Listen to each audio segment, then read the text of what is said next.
Chapitre 176. Arrivée de Jésus et de Jean à Enganime. Le temps a vraiment tenu ses promesses et il s'est résolu en une pluie maussade, fine, persistante. Ceux qui sont sur les chars se défendent bien, mais ceux qui sont à pied ou à dos d'âne se trempent et en souffrent, surtout ceux qui, à l'ennui de la pluie qui leur mouille la tête et les épaules, ajoutent celui de la boue toujours plus molle qui pénètre dans les sandales, se colle aux chevilles et gicle sur les vêtements. Les pèlerins se sont mis sur la tête et même plié en double leurs manteaux ou des couvertures, et ils semblent tous autant de moines encapuchonnés. Jésus et Jean à pied sont absolument trempés, mais ils se préoccupent de protéger plutôt qu'eux-mêmes les sacs où sont les vêtements de rechange. Ils arrivent ainsi à Enganime, où ils se mettent à chercher les apôtres en se séparant pour les trouver plus vite. C'est Jean qui les trouve, ou plutôt qui trouve Jacques de Zébédée, qui a fait les provisions pour le sabbat.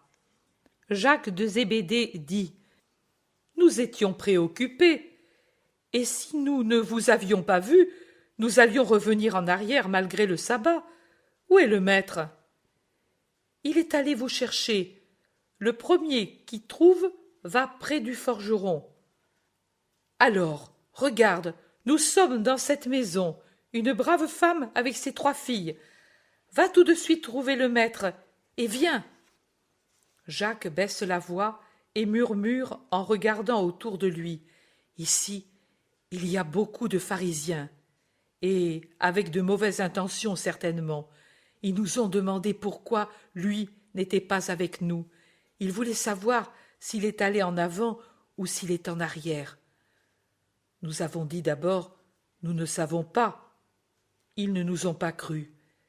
Et c'était juste, car comment pouvons-nous dire, nous, que nous ne savons pas où il est?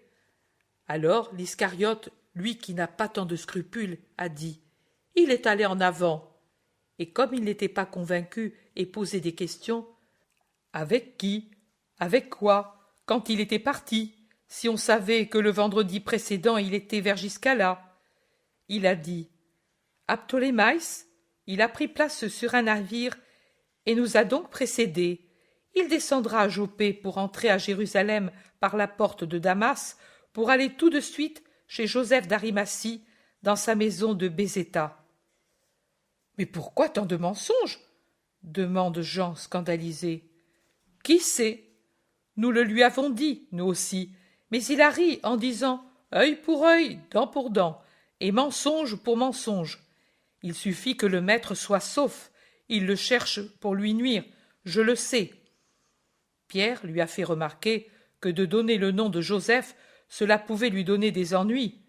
Mais Judas a répondu ils vont y accourir, et voyant la stupeur de Joseph, ils comprendront que ce n'est pas vrai. Ils vont te haïr, alors, pour la farce que tu leur as faite, avons-nous objecté. Mais lui a ri en disant « Oh, je me ris de leur haine, je sais comment la rendre inoffensive. » Mais va, Jean, essaie de trouver le maître et reviens avec lui.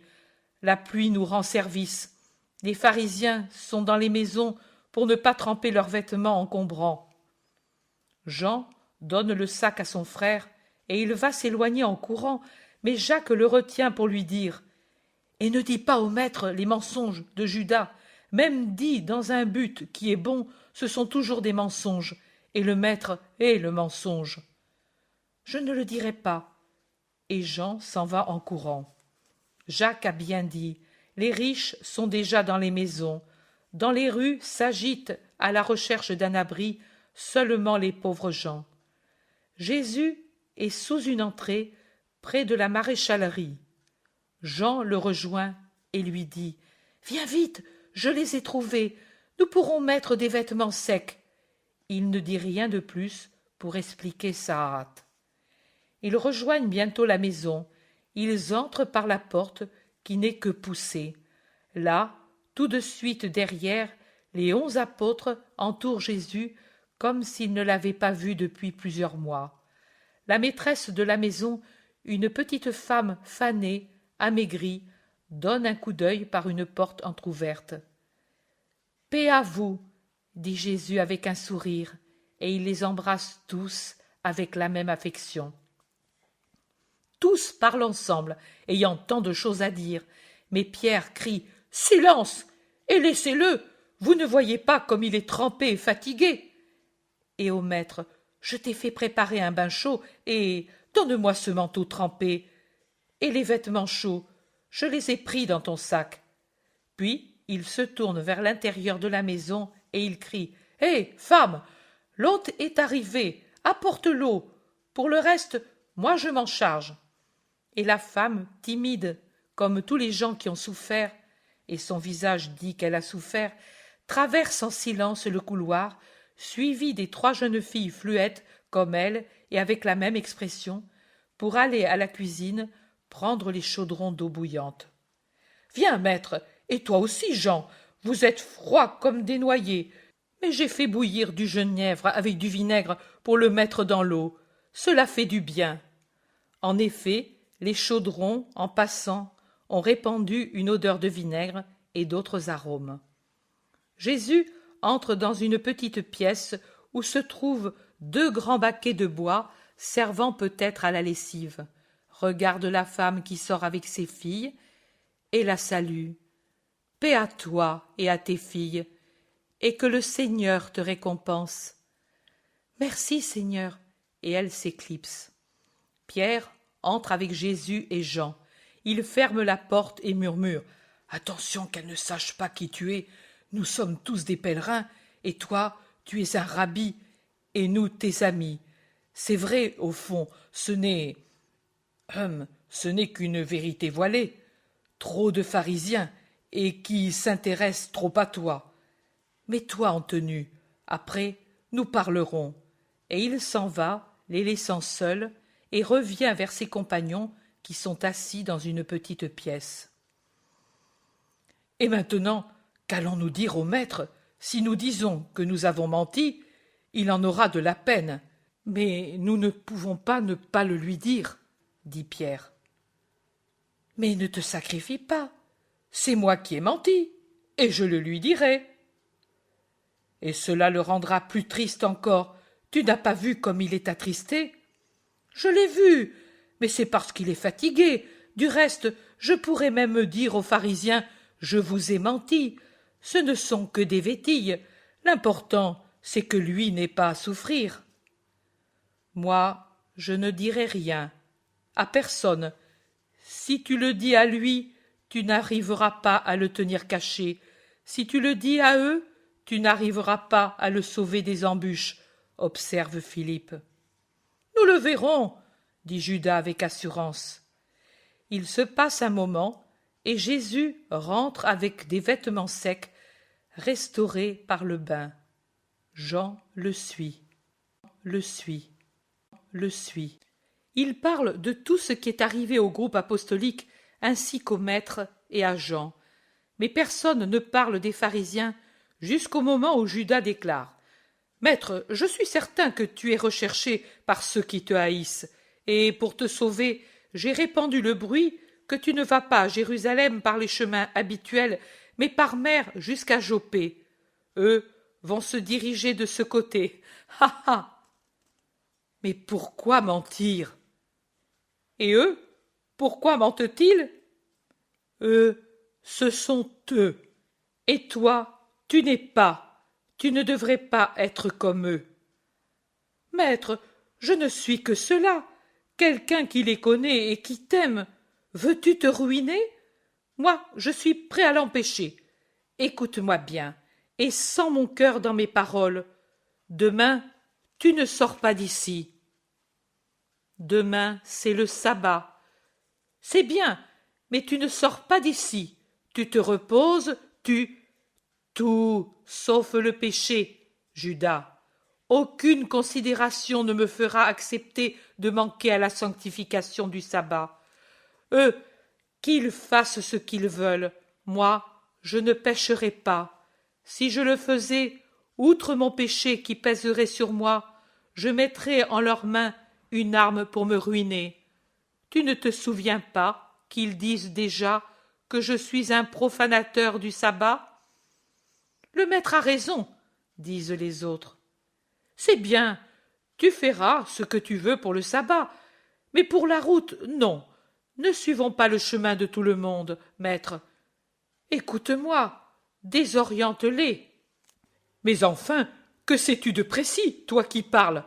Crie Simon en agitant ses bras courts. Maître, ordonne-lui de parler. Paix, Simon, si ton frère a eu connaissance d'un danger, peut-être avec un danger pour lui-même, et qu'il nous en avertit, nous ne devons le traiter en ennemi, mais lui en être reconnaissant. Si lui ne peut tout dire parce qu'il pourrait compromettre des tierces personnes pas assez courageuses pour prendre l'initiative de parler, mais encore assez honnêtes pour ne pas permettre un crime, pourquoi voulez-vous le forcer à parler?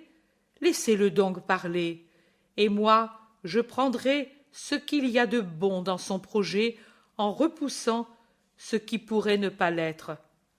Parle, Judas. Merci, maître, toi seul me connais vraiment pour ce que je suis.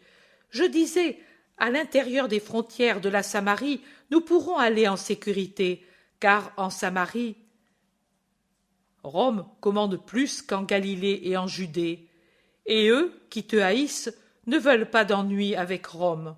Pourtant, toujours pour désorienter les espions, je dis de ne pas suivre le chemin direct, mais, en sortant d'ici, de se diriger vers Dothaïn, et puis, sans rejoindre la Samarie, de couper le pays et de passer par Sichem, puis de descendre à Éphraïm par l'Adomine et le Carite, et de passer de là à Béthanie. Route longue et difficile, surtout s'il pleut. Dangereuse, l'Adomine. Il semble que tu cherches le danger. Les apôtres ne sont pas enthousiastes, mais Jésus dit « Judas a raison, nous prendrons ce chemin. Après, nous aurons le temps de nous reposer. J'ai encore autre chose à faire avant que l'heure arrive et soit achevée. Et je ne dois pas, par sottise, me livrer à eux jusqu'à ce que tout soit accompli. Nous passerons ainsi chez Lazare. Il est certainement très malade et il m'attend. Vous, mangez. Moi, je me retire. Je suis fatigué. Mais même pas un peu de nourriture? N'es-tu pas malade, hein? Dit Pierre. Non, Simon, mais cela fait 7 jours que je ne dors pas dans un lit. Adieu, ami. La paix soit avec vous. Et il se retire. Judas jubile. Vous avez vu? Lui est humble et juste, et il ne repousse pas ce qu'il sent être bon. Oui, mais crois-tu qu'il soit content? Vraiment content? Je ne le crois pas, mais il comprend que j'ai raison. Je voudrais savoir comment tu as fait pour savoir tant de choses, et pourtant tu as toujours été avec nous. Oui, et vous me surveillez comme une bête dangereuse, je le sais, mais cela ne fait rien. Rappelez-vous cela, même un mendiant et même un voleur peut servir pour savoir, et même une femme. J'ai parlé avec un mendiant, et je lui ai fait l'aumône, avec un voleur, et j'ai découvert, avec une femme, et que de choses peut savoir une femme. Les apôtres se regardent stupéfaits. Du regard, ils s'interrogent. Quand? Où Judas a-t-il su et approché? Il rit et dit « Et avec un soldat, oui, car la femme avait tant parlé au point de m'envoyer chez le soldat, et j'ai eu confirmation, et j'ai fait savoir, tout est permis quand c'est nécessaire, même les courtisanes et les troupes. » Tuer, dit Barthélemy en retenant ce qu'il allait dire. Oui, je suis moi, rien de plus que moi, un pécheur pour vous, mais moi, avec tous mes péchés, je sers mieux le maître que vous. Et du reste, si une courtisane sait ce que veulent faire les ennemis de Jésus, c'est signe qu'eux vont chez les courtisanes, ou les ont avec eux, ballerines et mimes, pour se récréer. Et s'ils les ont auprès d'eux, je peux les avoir moi aussi. Cela m'a servi. Vous voyez? réfléchissez qu'aux frontières de la Judée, lui pouvait être pris, et dites que je suis sage pour l'avoir évité. » Tous sont songeurs et mangent à contre-cœur leur nourriture. Puis Barthélemy se lève. « Où vas-tu ? » ?»« Le trouver. Je ne suis pas convaincu qu'il dort. Je vais lui porter du lait chaud et je verrai. » Barthélemy sort, reste absent un moment. Il revient et dit: « Il était assis sur le lit et il pleurait. Tu l'as affligé, Judas. Je le pensais bien. » « Il l'a dit, lui ? Je vais m'expliquer. » « Non, il ne l'a pas dit. Au contraire, il a dit que tu as tes mérites, toi aussi. Mais je l'ai compris. N'y va pas. Laisse-le en paix. »« Vous êtes tous des imbéciles. Il souffre parce qu'il est persécuté, entravé dans sa mission. Voilà ce qu'il y a, » dit Judas révolté. Et Jean confirme: « C'est vrai, il a pleuré même avant de vous rejoindre. Il souffre beaucoup, même pour sa mère, pour ses frères, pour les paysans malheureux. Oh, tant de souffrances. Raconte, raconte. Quitter sa mère, c'est une souffrance. Voir qu'on ne le comprend pas, que personne ne le comprend, c'est une souffrance. Voir que les serviteurs de Jocanna... » « Eh oui, c'est vraiment une souffrance de les voir, eux. Je suis content que Marc-Jeanne ne les ait pas vus. Il aurait souffert et haï le pharisien, » dit Pierre. « Mais mes frères ont encore fait souffrir Jésus ?» demande sévèrement Jude Thaddée. « Non, au contraire, ils se sont vus et ont parlé affectueusement, et ils se sont quittés en paix, avec de bonnes promesses, mais lui les voudrait comme nous, et plus que nous tous. Il nous voudrait tous convaincus de son règne et de la nature de celui-ci. Et nous... » Jean n'en dit pas davantage, et le silence descend dans la petite pièce qu'éclaire une lampe à 2 becs, en éclairant 12 visages diversement pensifs. Chapitre 177. Jésus et le berger samaritain. Je ne sais pas dire en quel endroit de la Samarie on se trouve, certainement au beau milieu des monts de la Samarie, bien que ceux-ci ne soient pas les plus élevés. En effet, les plus élevés sont plus au sud, avec leurs pics escarpés contre le ciel qui est maintenant rasséréné. Les apôtres avancent le plus possible autour de Jésus, mais le sentier, un raccourci, ne le permet pas souvent, et le groupe se forme et se défait continuellement. Il y a beaucoup de bergers avec leurs troupeaux sur les montagnes, et c'est à eux que s'adressent les apôtres pour demander si c'est bien toujours le sentier qui mène à la route des caravanes qui va vers la mer à Pella. Bien que samaritains, ils répondent toujours sans grossièreté aux questions. L'un d'eux même, à un carrefour de petites routes qui vont dans tous les sens pour bifurquer encore en d'autres nœuds, leur dit: « Sous peu, je descends dans la vallée. Reposez-vous un peu, et nous ferons route ensemble. Si vous vous perdiez dans ces montagnes, ce ne serait pas bonne chose. » Il baisse la voix et il ajoute: « Les larrons. » Il regarde tout autour comme s'il craignait de les avoir tout près et menaçants. Puis, rassuré, il dit encore: « Des pentes du Garizim et de l'Ébal, ils descendent et se répandent en ces temps de pèlerinage, et ils trouvent toujours à faire, bien que les Romains renforcent la surveillance des routes, car il y a toujours des gens qui évitent les chemins battus pour faire plus vite ou pour d'autres motifs. »« Vous avez beaucoup de brigands, hein ?» dit Philippe avec un sourire significatif. « Toi, Galiléen, tu crois que ce sont des Samaritains ?» dit le berger soudain blessé. L'Iscariote intervient, car c'est lui qui a eu l'initiative de cette déviation de l'itinéraire, et il se sent obligé d'éviter tout incident fâcheux. « Non, non, mais c'est que l'on vous sait hospitalier, et les gens qui ont mal agi viennent se réfugier ici. C'est comme si vous étiez tout un lieu d'asile. Les malfaiteurs savent bien que personne, galiléen ou juif, ne les poursuivrait ici, et ils en profitent. Et la nature aussi leur sert. Ces monts... Ah, je croyais que vous pensiez. Mais les montagnes, oui, leur servent beaucoup. Les deux les plus élevés, puis... Oui, mais combien en amènent la Domine et la gorge d'Éphraïm? De toutes les races, hé hé. Les soldats de Rome sont rusés. Ils ne vont pas les dénicher. Seuls les serpents et les aigles peuvent connaître leur tanière et y pénétrer. Et on raconte des choses effroyables. Mais asseyez-vous, je vous donne du lait. Samaritain, oui, mais je connais moi aussi le Pentateuque. Et je n'offense pas ceux qui ne m'offensent pas. Vous ne m'offensez pas, et pourtant vous êtes galiléen et juif. Mais on dit qu'il vous est venu un prophète qui enseigne à nous aimer. Si je ne pensais pas que selon les scribes et les pharisiens d'Israël nous sommes maudits, comme ils disent, je dirais que les grands prophètes qui nous ont aimés, bien que samaritains, sont revenus vivre en lui, comme disent certains.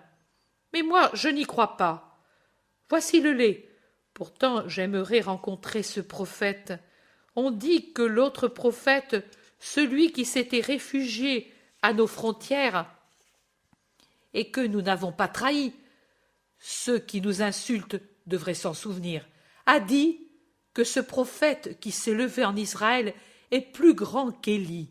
Il l'a appelé l'agneau de Dieu, le Christ. Et des Samaritains de Sichem lui ont parlé, et ils disent de grandes choses de lui, et beaucoup se sont mis sur les grandes routes, pensant qu'il va y passer. Et même, c'est la première fois que cela arrive, même des Juifs, des pharisiens et des docteurs nous ont interrogés dans toutes les villes, en nous disant que si nous le voyions, nous courions en avant pour dire qu'il arrive, parce qu'ils veulent lui faire grande fête. Les apôtres se regardent par en dessous, mais par prudence évitent de parler. Judas, dont on voit briller les yeux noirs, pleins d'une lumière triomphale, semble dire « Vous avez entendu? Êtes-vous persuadé maintenant que j'ai raison ?» Le berger continue de parler. « Vous le connaissez certainement. D'où venez-vous » ?»« De la haute Galilée, » répond de suite Judas. « Ah, vous êtes... Non, toi tu n'es pas galiléen. Nous sommes de tous les endroits. Nous sommes allés en pèlerinage au tombeau des docteurs. Ah, vous êtes des disciples peut-être. Mais cet homme, n'est-il pas lui-même un rabbi? Dit-il en montrant Jésus. Nous sommes des disciples, tu as bien dit. Oui, cet homme est un rabbi. Mais tu sais que d'un rabbi à un autre rabbi, il y a de la différence.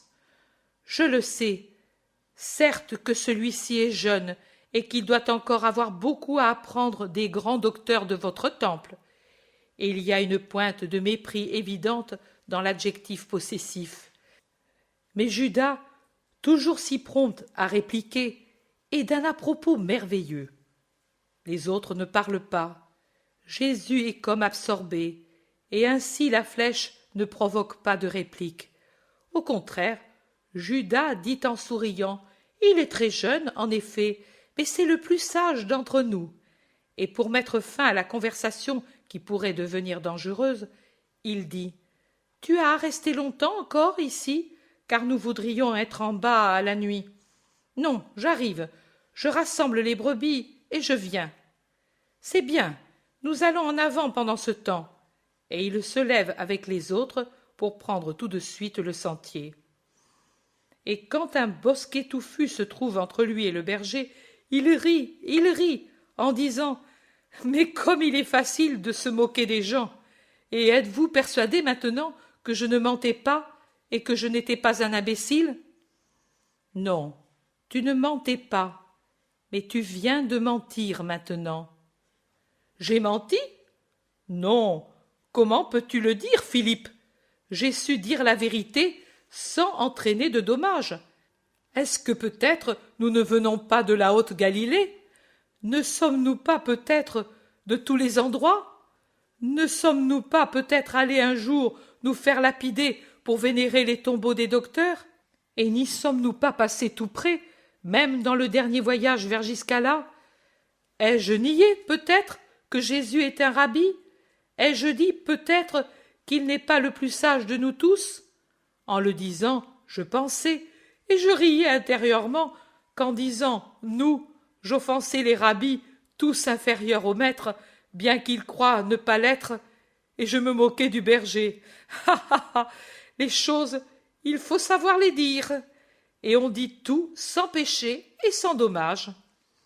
Jude d'Alphée fait une grimace de dégoût et dit « Pour moi, c'est toujours mentir. » Eh bien, je l'ai fait, moi. Mais tu as entendu, hein? Ils ont laissé tomber leur prévention, leur dégoût, leur suffisance pour dire à des Samaritains de signaler le passage du maître pour lui faire fête aux frontières. Ha ha! Quelle fête! La fête? Eux aussi ont su penser à une vérité en parlant mensongèrement. Judas de Kériot a raison, dit Thomas. Jésus se tourne et il dit « Oui, leur parole, une tromperie, et odieuse, mais dire une chose pour une autre dans une bonne intention, c'est toujours répréhensible. Crois-tu que le Seigneur ait besoin de cela pour protéger son Messie? Ne mens plus, même pour une bonne fin. L'âme s'habitue à imaginer le mensonge et les lèvres à le proférer. Non, Judas, évite le manque de sincérité. Je le ferai, maître, mais taisons-nous à présent. Le berger nous rejoint au courant. Au courant. Au courant. En effet, poussant en avant les brebis qui, sentant la proximité du bercail, se mettent à courir dans leur course sautillante, en bêlant, en se heurtant entre elles, passant de force entre les apôtres et les bousculant presque.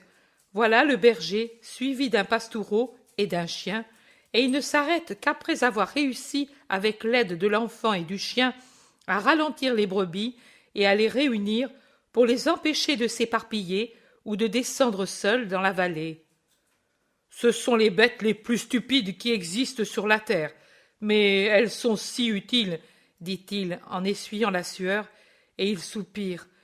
Ah, s'il y avait encore Ruben, mais avec cet enfant seulement.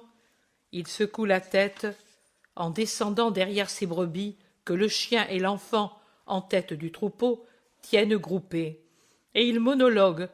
Si j'arrivais à le trouver, ce prophète, samaritain comme je suis, je lui parlerais. Et que lui dirais-tu? Demande Jésus. Je dirais, j'avais une épouse bonne comme une eau de montagne pour un assoiffé, et le Très-Haut me l'a prise. J'avais une fille bonne comme sa mère, mais un Romain la vit et l'a voulue pour femme et l'emmena au loin. J'avais un garçon, mon aîné, qui était tout pour moi. Il a glissé sur la montagne un jour qu'il pleuvait, et il s'est rompu la colonne vertébrale, et il est immobile, et maintenant il est malade, car l'intérieur est tombé malade, et les médecins disent qu'il va mourir. Moi, je ne te demande pas pourquoi l'Éternel m'a puni, mais je te prie de guérir mon fils. Et crois-tu qu'il pourrait te le guérir?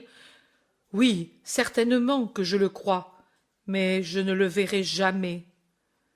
Pourquoi en es-tu certain? Lui n'est pas samaritain.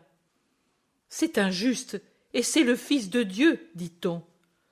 Vous, en vos pères, avez offensé Dieu. C'est vrai, mais il est dit aussi que Dieu pardonnera la faute de l'homme en envoyant le Rédempteur. Dans le Pentateuque, à côté de la condamnation pour Adam et Ève, on lit cette promesse, et le livre la porte en plusieurs endroits. S'il pardonne cette faute, peut-il ne pas avoir de la miséricorde pour moi, qui ne suis pas coupable d'être né samaritain? Je crois que si le Messie connaissait ma souffrance, il en aurait pitié. Jésus sourit, mais ne dit rien. Les apôtres aussi ont un sourire entendu que pourtant le berger ne remarque pas. Cet enfant, alors, n'est pas ton fils? Demande Jésus. Non, c'est le fils d'une veuve qui a 8 garçons et qui souffre de la faim. Je l'ai pris comme aide et comme fils pour n'être pas seul. Ensuite, quand Ruben sera au tombeau, et il soupire. Mais si ton fils guérissait, que ferais-tu de celui-ci? Je le garderai. Il est bon et j'en ai pitié. Et il baisse la voix pour dire, lui ne sait pas, mais son père est mort aux galères. Qu'avait-il fait pour le mériter? Rien de volontaire, mais son char avait renversé un soldat ivre, et il fut accusé d'avoir voulu le faire. Comment savez-vous qu'il est mort? Oh, on ne survit pas beaucoup à la rame, mais on en a eu la certitude par l'intermédiaire d'un marchand de Samarie qui le vit enlevé mort des fers et jeté à la mer au-delà des colonnes. Et vraiment, le garderais-tu avec toi? Je suis prêt à le jurer, lui est malheureux, moi malheureux, et je ne suis pas seul. D'autres ont pris les fils de la veuve, et elle est restée avec ses 3 filles. C'est toujours trop, mais il vaut mieux être à 4 qu'à 12. Mais il n'est pas nécessaire que je le jure. Ruben va mourir. Déjà, on voit la route, et elle est très fréquentée par des pèlerins qui se hâtent vers un lieu de halte. Le soir est proche. « As-tu où dormir ?» demande le berger. « Non, en vérité. Je te dirais bien, viens, mais la maison est petite pour tous. Pourtant, le parc à moutons est grand. Que Dieu t'en récompense, comme si tu m'avais logé, mais je continue encore jusqu'au coucher de la lune. Comme tu veux, mais ne crains-tu pas de t'égarer et de faire de mauvaises rencontres? Pour les larrons, je suis protégé par ma pauvreté et celle de mes compagnons. Pour la route, je m'en remets à l'ange des pèlerins. Je dois aller en avant du troupeau. L'enfant ne sait pas encore, et la route est pleine de chars. Et il court en avant pour conduire les brebis en lieu sûr. Maître, maintenant, c'est un mauvais moment. Il y a un bout de route à parcourir au milieu des gens, chuchotent les apôtres. Les voilà sur la route derrière les brebis qui avancent en rang, serrés par la montagne, la houlette du berger et la surveillance du chien. L'enfant se trouve maintenant près de Jésus qui le caresse. Ils arrivent à une bifurcation. Le berger a arrêté le troupeau en disant « Voilà ton chemin, et l'autre c'est le mien, mais si tu viens vers le village, tu vas en trouver un 3e plus court pour arriver au village voisin. Regarde, tu vois ce sycomore géant? Va jusque-là, et puis tourne à droite. Tu vas voir une petite place avec une fontaine, et ensuite une maison noircie par la fumée. C'est le forgeron. Après sa maison, il y a la route. Tu ne peux pas te tromper. Adieu. Adieu. Tu as été bon, et Dieu te consolera. » Le berger prend son chemin, et Jésus le sien. Autour du premier, les brebis. Autour du second, les apôtres. 2 bergers au milieu de leur troupeau.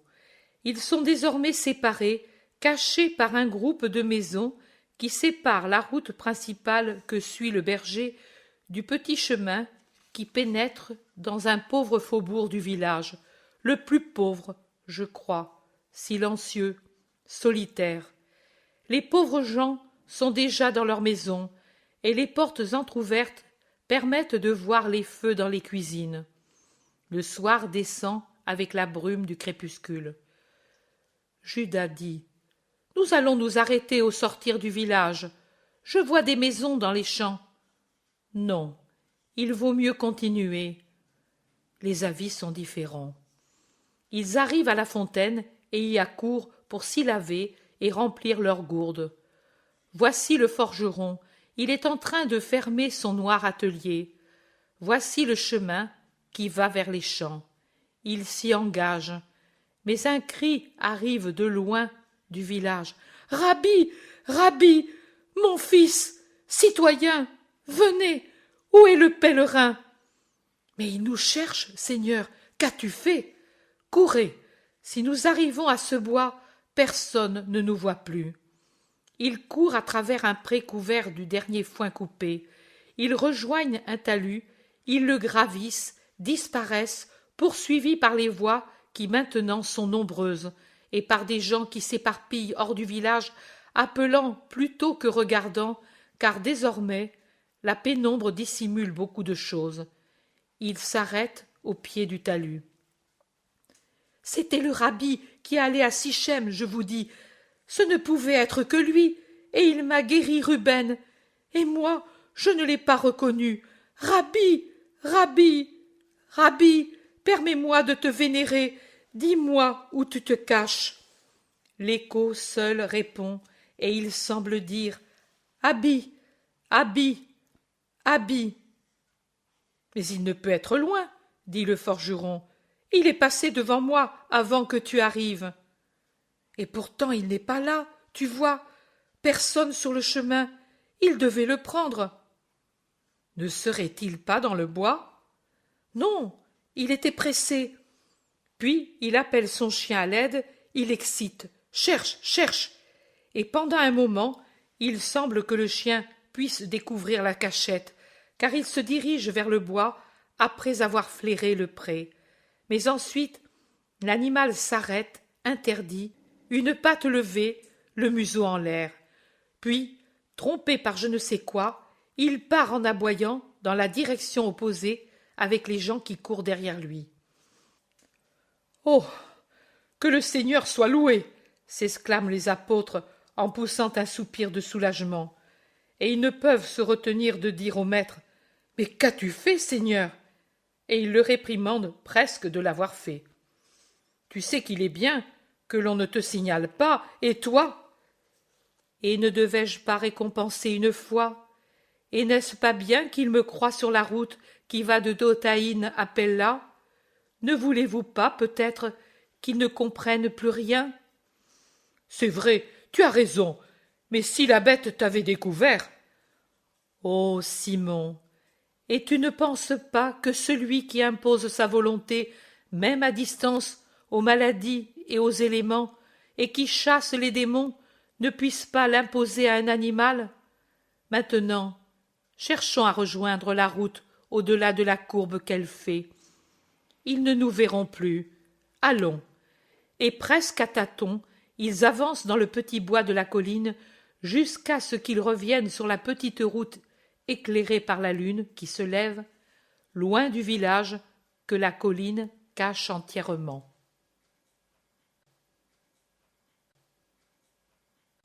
Chapitre 178. Les 10 lépreux près d'Éphraïm.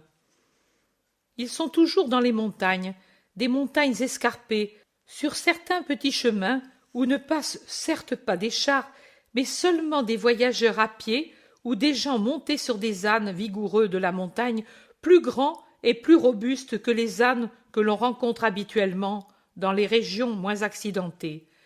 Une observation qui, à plusieurs, paraîtra inutile, mais que je fais quand même. En Samarie, il y a des usages différents de ceux des autres lieux, en fait de vêtements et pour beaucoup d'autres choses. Et l'un, c'est la quantité de chiens, insolite ailleurs, qui me frappe, comme m'a frappé la présence des porcs dans la Décapole. Beaucoup de chiens, peut-être, parce que la Samarie a beaucoup de bergers et doit avoir beaucoup de loups dans ces montagnes si sauvages. Beaucoup aussi, parce que les bergers, en Samarie, je les vois le plus souvent seuls, tout au plus avec un enfant, faisant paître leurs propres troupeaux, alors qu'ailleurs, la plupart du temps, ils sont à plusieurs pour garder des troupeaux nombreux de quelques riches.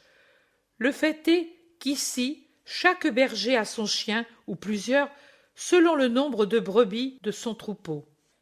Une autre caractéristique, c'est précisément ces ânes, presque aussi grands qu'un cheval, robustes, capables d'escalader ces montagnes avec un lourd chargement sur le bas, portant souvent de grosses bûches qui se trouvent sur ces magnifiques montagnes couverte de bois séculaire. Autre particularité, les manières dégagées des habitants qui, sans être des pécheurs comme les juges, les Juifs et les Galiléens, sont ouverts, francs, sans bigoterie, sans toutes ces histoires qu'ont les autres, et hospitaliers.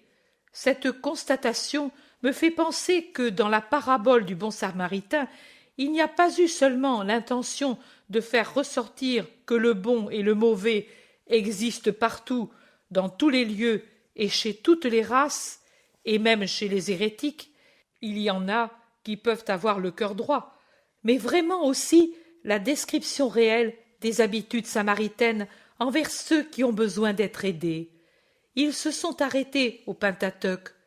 Je ne les entends parler que de cela, mais ils le pratiquent, du moins envers le prochain, avec plus de droiture que les autres, avec leurs 613 articles de préceptes, etc. Les apôtres parlent avec le Maître, et bien qu'ils soient incorrigiblement israélites, ils doivent reconnaître et louer l'esprit qu'ils ont trouvé chez les habitants de Sichem qui, je le comprends par les conversations que j'entends, ont invité Jésus à séjourner au milieu d'eux.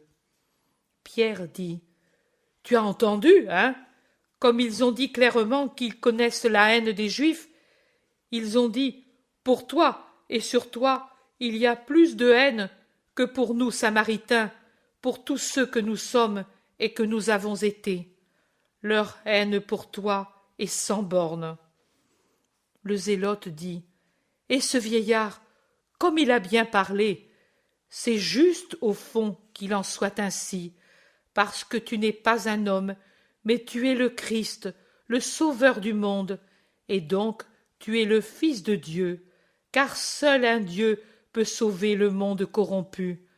Par conséquent, étant sans limite comme Dieu, sans limite dans ta puissance, dans ta sainteté et dans ton amour, comme sera sans limite ta victoire sur le mal.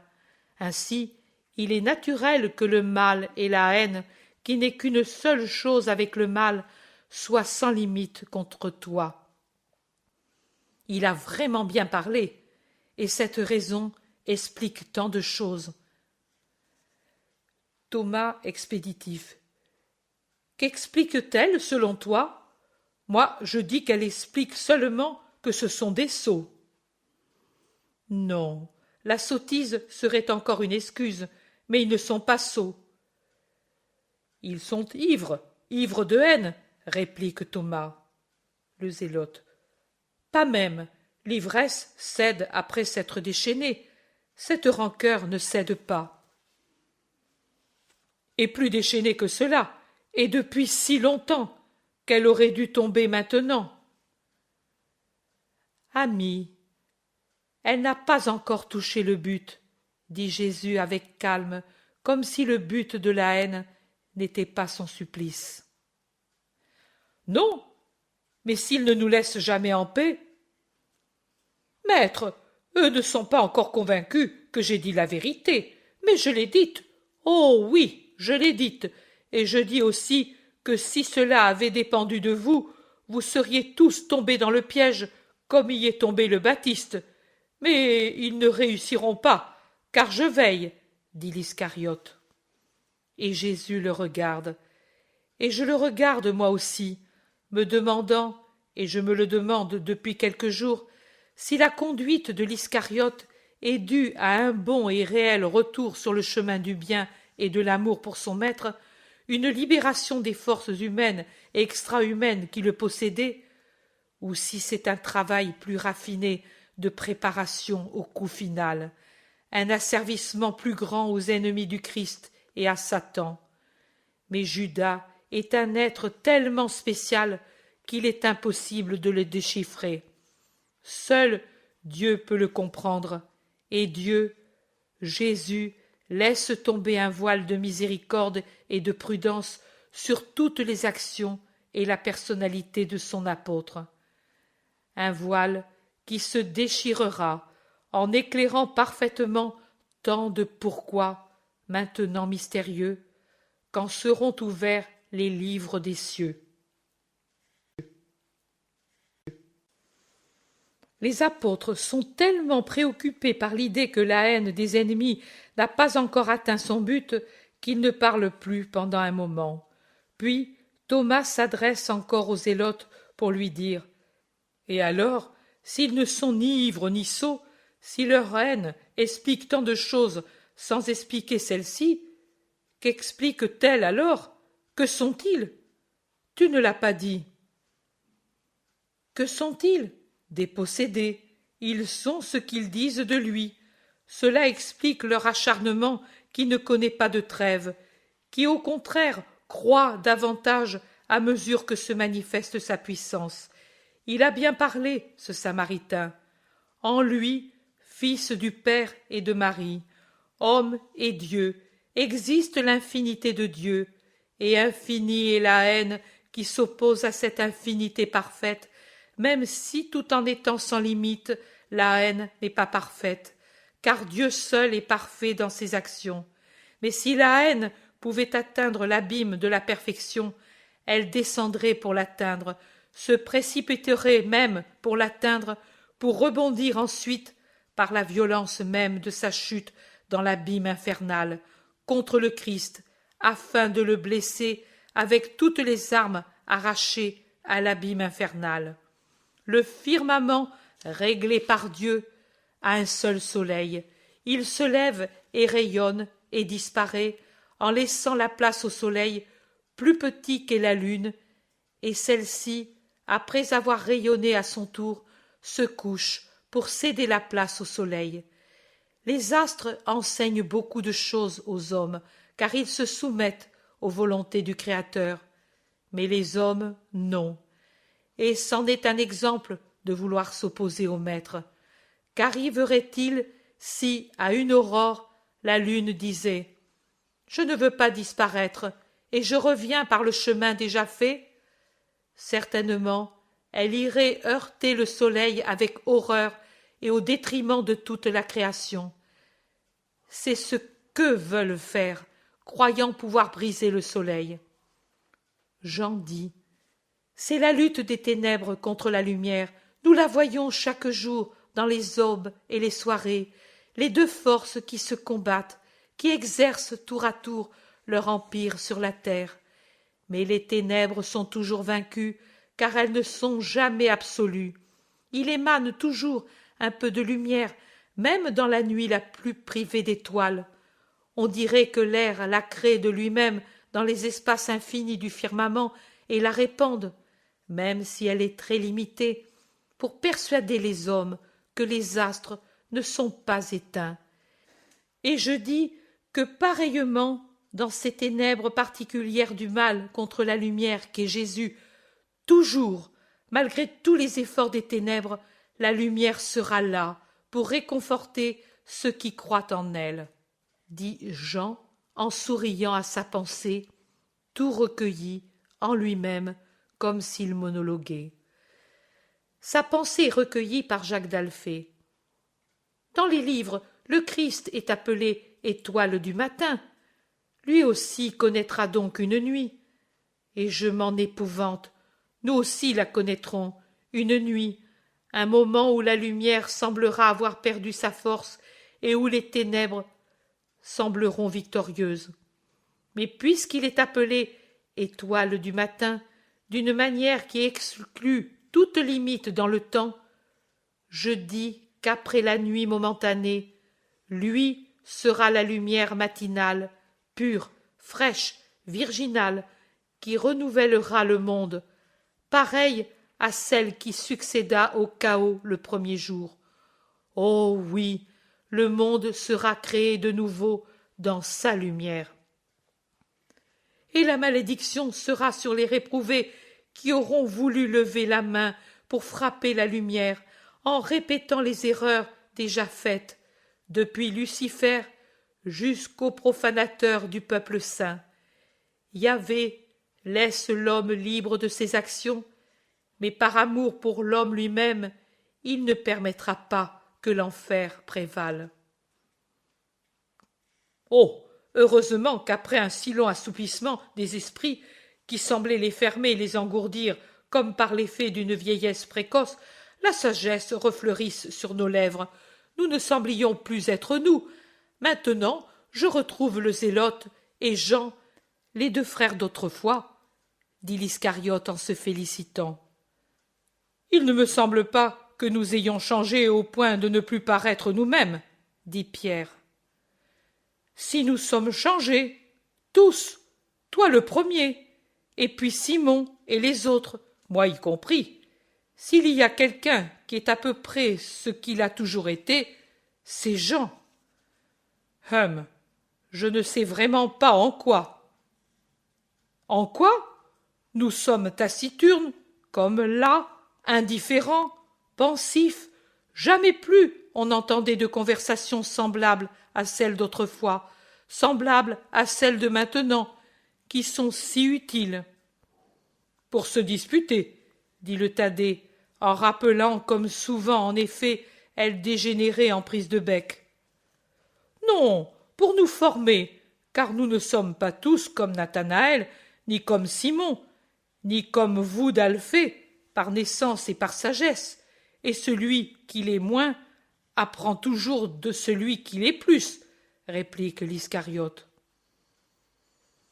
Thomas dit, vraiment, moi je dirais qu'il est par-dessus tout nécessaire de se former en justice, et de cela Simon nous en a donné de magnifiques leçons. Moi, tu y vois mal, je suis le plus sot de tous, dit Pierre. Thomas répond, non, tu es celui qui a le plus changé. Pour cela, Judas de Kériote a raison. Il n'y a plus beaucoup en toi du Simon que j'ai connu quand je suis venu avec vous, et qui, pardonne-moi, resta quelque temps ce qu'il était. Depuis le moment où je t'ai retrouvé, après la séparation pour les enseignis, tu n'as fait que te transformer. Maintenant tu es, oui, je le dis, plus paternel et en même temps plus austère. Tu compatis avec tous tes pauvres frères, alors qu'avant, et on le voit, moi du moins, je le vois que cela te coûte, mais tu te domines. Et tu ne nous inspirais jamais le respect comme maintenant que tu parles peu, et que tu ne nous fais que peu de reproches. Reproches. Pierre dit, mais, mon ami, tu es bien bon de me voir ainsi. Moi, à part l'amour que j'ai pour le maître, et qui grandit toujours, je n'ai vraiment changé en rien. Non, Thomas a raison, tu as beaucoup changé, confirment plusieurs. Mais c'est vous qui le dites, dit Pierre en haussant les épaules, et il ajoute, il n'y a que le jugement du maître qui serait sûr, mais je me garde bien de le lui demander. Il connaît ma faiblesse, et il sait que même une louange intempestive pourrait nuire à mon esprit. Aussi, il ne me louerait pas, et il ferait bien. Je comprends de mieux en mieux son cœur et sa méthode, et j'en vois toute la justice. C'est que tu as l'âme droite, et que tu aimes de plus en plus. Ce qui te fait voir et comprendre, c'est ton amour pour moi. Ton maître, le véritable et plus grand maître, qui te fait comprendre ton maître, c'est l'amour, dit Jésus, qui jusqu'à ce moment a écouté sans parler. Je crois que c'est aussi la souffrance que j'ai là-dedans. Souffrance? Pourquoi? Demandent quelques-uns. Oh, pour tant de choses qui, au fond, ne sont qu'une seule chose, tout ce que souffre le maître, et la pensée de ce qu'il souffrira. On ne peut plus être distrait comme les premiers temps, distrait comme des enfants qui ne savent pas, maintenant que l'on connaît de quoi sont capables les hommes et comme on doit souffrir pour les sauver. Oh, nous croyions tout facile les premiers temps. Nous croyions qu'il suffirait de nous présenter pour que les autres viennent de notre bord. Nous croyions que de conquérir Israël et le monde, ce serait comme de jeter le filet sur un fond poissonneux.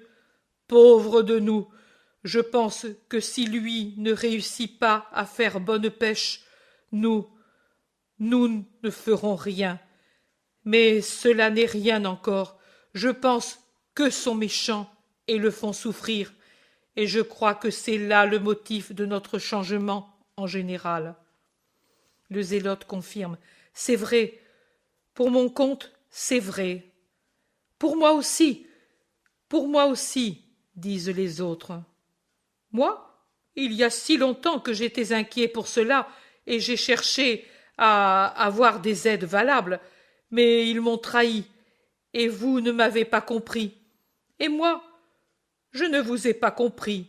Je croyais que vous étiez comme vous êtes par lassitude de l'esprit, par découragement, par déception. Le zélote dit, moi, je n'ai jamais espéré des joies humaines et par conséquent, je ne suis pas déçu. Mon frère et moi, nous le voudrions victorieux, mais pour sa joie. Nous l'avons suivi par amour de parents avant de le faire comme disciple. Nous l'avons toujours suivi depuis l'enfance. Lui, le plus jeune d'entre nous, ses frères, mais toujours tellement plus grand que nous, dit Jacques avec son admiration sans borne pour son Jésus. Si nous avons une souffrance, c'est que nous tous, de sa parenté, nous ne l'aimons pas en esprit, et avec notre seul esprit.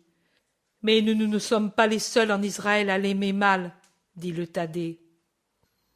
Judas l'Iscariote le regarde, et peut-être il parlerait, mais il en est empêché par un cri qui arrive à eux d'un monticule dominant le petit village qu'ils sont en train de côtoyer, en cherchant la route pour y entrer. « Jésus, Rabbi, Jésus, fils de David et notre Seigneur, aie pitié de nous !»« Des lépreux ! Allons, maître, autrement le village va accourir et nous retenir dans ses maisons, » disent les apôtres. Mais les lépreux ont l'avantage d'être en avance sur eux, montés sur le chemin, mais à 50 mètres au moins du village.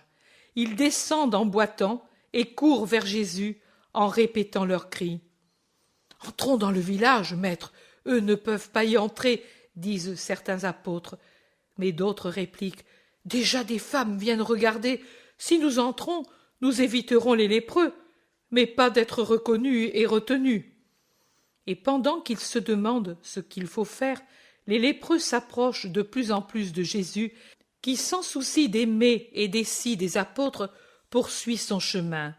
Les apôtres se résignent à le suivre, alors que des femmes, avec des enfants à leurs jupons, et quelques vieillards restés dans le village, viennent voir, en se tenant à distance prudente des lépreux, qui cependant s'arrêtent à quelques mètres de Jésus et supplient encore « Jésus, aie pitié de nous !»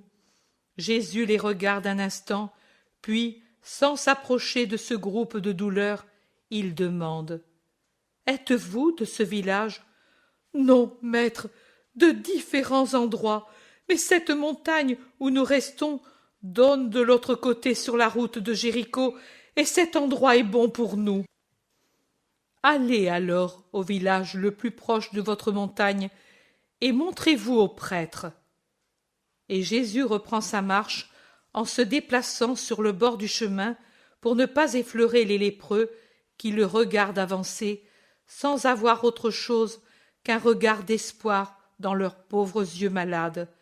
Et Jésus, arrivé à leur hauteur, lève la main pour les bénir.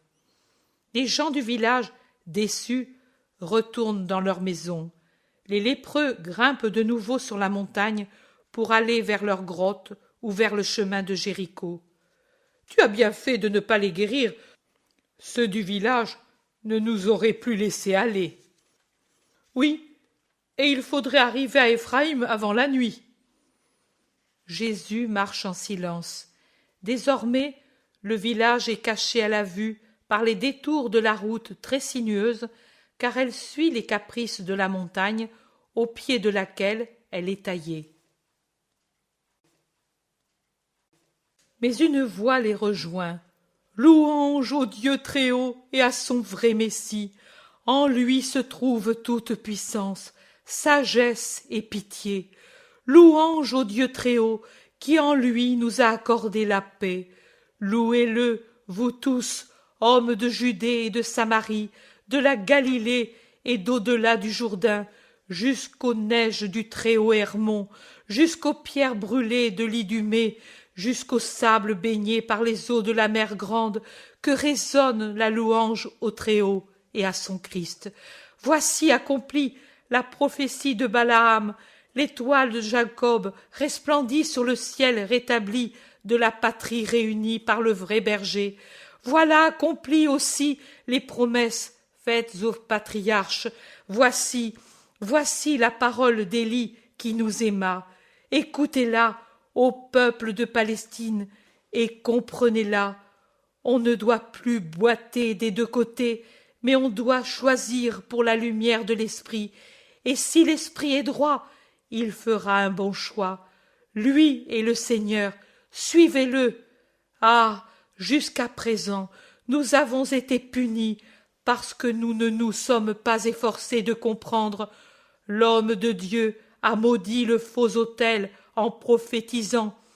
Voici que va naître de la maison de David un fils appelé Josias, qui immolera sur l'autel et consumera les os d'Adam. Et alors l'autel se déchirera jusqu'aux viscères de la terre, et les cendres de l'immolation se répandront au nord et au midi, à l'orient et là où le soleil se couche. Ne faites pas comme le sot d'Ocosias, qui envoyait consulter le Dieu d'Acaron alors que le Très-Haut était en Israël. Ne soyez pas inférieurs à l'ânesse de Balaam, qui, pour son respect à l'esprit de lumière, aurait mérité la vie, alors que serait tombé, frappé, le prophète qui ne voyait pas. Voici la lumière qui passe parmi nous. Ouvrez les yeux, ô aveugles de l'esprit, et voyez. Et l'un des lépreux les suit de plus en plus près, même sur la grande route désormais rejointe, en indiquant Jésus aux pèlerins. Les apôtres, fâchés, se retournent 2 ou 3 fois en intimant aux lépreux parfaitement guéris l'ordre de se taire, et ils vont jusqu'à le menacer la dernière fois. Mais lui, cessant d'élever ainsi la voix pour parler à tout le monde, répond: « Et que voulez-vous? Que je ne glorifie pas les grandes choses que Dieu m'a faites? Voulez-vous que je ne le bénisse pas? » « Bénis-le dans ton cœur et tais-toi, lui répondent-ils fâchés.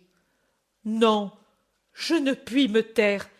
Dieu met les paroles sur mes lèvres. » Et il reprend à haute voix: « Gens des 2 endroits de frontière, gens qui passaient par hasard, arrêtez-vous pour adorer celui qui régnera au nom du Seigneur. Je me moquais de tant de paroles, mais maintenant je les répète, car je les vois accomplies. Voici que toutes les nations s'ébranlent et viennent joyeuses vers le Seigneur par les chemins des mers et des déserts, par les collines et les monts. Et nous aussi, peuple qui avons cheminé dans les ténèbres, nous allons marcher vers la grande lumière qui a surgi, vers la vie, en sortant de la région de la mort. Loups, léopards et lions que nous étions, nous allons renaître dans l'esprit du Seigneur, et nous nous aimerons en lui, à l'ombre du rejeton de Jessé, devenu un cèdre sous lequel campent les nations, rassemblées par lui aux 4 coins de la terre. Voici venir le jour où la jalousie d'Éphraïm prendra fin, parce qu'il n'y a plus Israël et Juda, mais un seul royaume, celui du Christ du Seigneur. Voilà, je chante les louanges du Seigneur qui m'a sauvé et consolé. Voilà, je dis louez-le et venez boire le salut à la source du Sauveur. Hosanna, Hosanna aux grandes choses que lui fait. Hosanna au Très-Haut qui a placé au milieu des hommes son esprit en le revêtant de chair pour qu'il devienne le Rédempteur. Il est inépuisable. Les gens viennent plus nombreux, se groupent, encombrent la route. Ceux qui étaient en arrière accourent, ceux qui étaient en avant rebroussent chemin. Les gens d'un petit village près duquel ils sont maintenant s'unissent aux passants. « Mais fais-le taire, Seigneur, c'est un Samaritain. Les gens le disent, il ne doit pas parler de toi si tu ne permets même pas que nous te précédions en t'annonçant, disent les apôtres indisposés. Mes amis, je répète les paroles de Moïse à Josué, fils de Noum, qui se lamentait de ce que Eldad et Madad prophétisaient dans les campements. Es-tu jaloux pour moi à ma place? Oh, si le peuple tout entier prophétisait ainsi, et si le Seigneur pouvait donner à tous son esprit. Mais cependant je vais m'arrêter, et je vais le renvoyer pour vous faire plaisir. Et il s'arrête en se retournant et en appelant à lui le lépreux guéri, qui accourt et se prosterne devant Jésus en baisant la poussière. « Lève-toi. Et les autres, où sont-ils? N'étiez-vous pas 10? Les 9 autres n'ont pas éprouvé le besoin de remercier le Seigneur? Et quoi? Sur 10 lépreux, dont un seul était samaritain, il ne s'est trouvé que 7 étrangers pour éprouver le besoin de revenir rendre gloire à Dieu avant de se rendre lui-même à la vie et à sa famille? Et on l'appelle Samaritain. Ils ne sont plus ivres alors, les Samaritains, puisqu'ils voient sans avoir la berlue et accourent sans chanceler sur le chemin du salut? La parole parle donc un langage étranger, s'il est compris par les étrangers et pas par ceux de son peuple? Il tourne ses yeux magnifiques sur une foule de tous les lieux de la Palestine qui se trouvent là. Et ses yeux, dans leur éclat, sont insoutenables. Plusieurs baissent la tête et poussent leur monture ou s'éloignent. Jésus abaisse les yeux sur le Samaritain agenouillé à ses pieds et son regard devient très doux. Il lève la main qui pendait le long de son côté en un geste de bénédiction et dit « Lève-toi et va-t'en. Ta foi a sauvé en toi quelque chose de plus que ta chair. Avance dans la lumière de Dieu. Va. » L'homme baise de nouveau la poussière et avant de se lever demande « Un nom, Seigneur, un nom nouveau, puisque tout est nouveau en moi, et pour toujours. » Dans quelle terre nous trouvons-nous? Dans celle d'Éphraïm. Et désormais, tu t'appelleras Éphrem, parce que c'est 2 fois que la vie t'a donné la vie. Va. L'homme se lève et s'en va. Les gens de l'endroit et quelques pèlerins voudraient retenir Jésus, mais lui les subjugue par son regard qui n'est pas sévère, mais au contraire est très doux quand il les regarde, mais qui doit dégager une puissance, car personne ne fait un geste pour le retenir. Et Jésus quitte la route sans entrer dans le petit village, traverse un champ, puis un ruisselet et un sentier, et il monte sur le coteau oriental couvert de bois, et s'y enfonce avec les siens en disant « Pour ne pas nous tromper, nous allons suivre la route, mais en restant dans le bois. Après cette courbe, la route s'appuie à cette montagne. Nous y trouverons quelques grottes pour dormir. Pour franchir à l'aube Éphraïm. Éphraïm. Éphraïm. » Chapitre 179. Jésus à Éphraïm, parabole de la grenade. Jésus croit en effet pouvoir traverser aux premières lueurs de l'aube Éphraïm, encore silencieuse et avec ses rues désertes, sans que personne ne le voie. Par prudence, il fait le tour de la ville sans y entrer, malgré l'heure plus que matinale. Mais quand du petit chemin qu'ils ont parcouru en arrière du village, ils débouchent sur la grande route, ils se trouvent en face de tout le village, pourrait-on dire, et avec le village, d'autres venus, d'autres lieux déjà dépassés, qui montrent Jésus dès son arrivée aux gens d'Éphraïm. Heureusement, sont absolument absents les pharisiens les scribes et leurs pareils.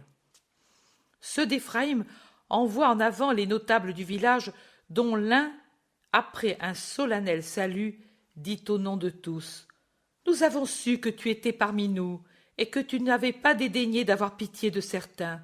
Nous savions déjà que tu avais été plein de pitié pour ceux de Sichem, et nous avons désiré te voir. Or celui qui voit les pensées des hommes t'a conduit parmi nous. Séjourne et parle, car nous aussi, nous sommes les fils d'Abraham. » Il ne m'est pas permis de séjourner.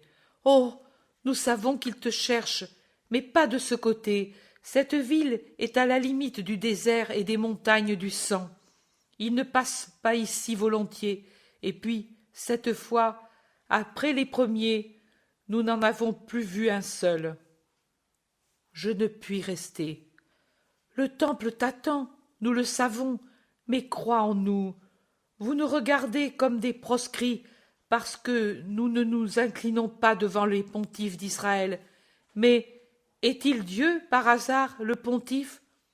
Nous sommes loin, mais pas assez pour ne pas savoir que vos prêtres ne sont pas moins indignes que les nôtres, et nous pensons que Dieu ne peut plus être avec eux. Non, le Très-Haut ne se cache plus dans la fumée de l'encens.